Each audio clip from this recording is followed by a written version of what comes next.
शिंदे 2013 मध्ये 4 आमदारांसह काँग्रेसमध्ये जाणार होते असं राजन विचारे यांनी म्हटले।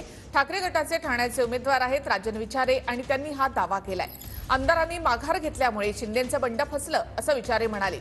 तर राजन विचारे शिंदेंच्या मागे फिरणारे कार्यकर्ते होते अशी टीका संजय शिरसाट यांनी केली आहे। आताच्या उठावातही विचारेंना कोणी विचारलं नाही असं शिरसाटांनी म्हटलं।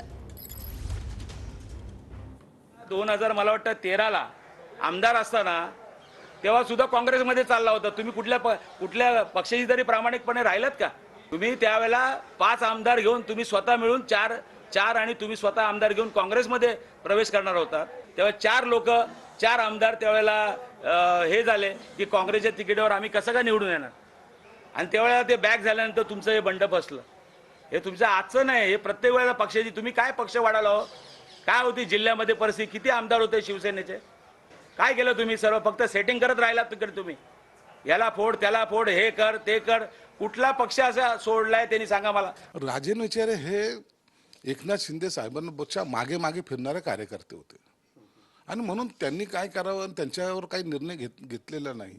आताही हा जो उठाव झालेला आहे, आम्ही कुठेही राजन विचारेला विचारलेलं पण नाही ना त्यांना बोललेलं पण नाही। म्हणून जे गोष्टीची माहिती नाही त्यावर यांनी केलेलं भाष्य आहे। उभाटा गटाचा कोणी नाही आता, म्हणून आता आपण काहीतरी बोलावं आणि आपलं महत्त्व त्या ठाण्यामध्ये कसं वाढेल हा त्यांचा प्रयत्न आहे, परंतु तो कधी यशस्वी होणार नाही।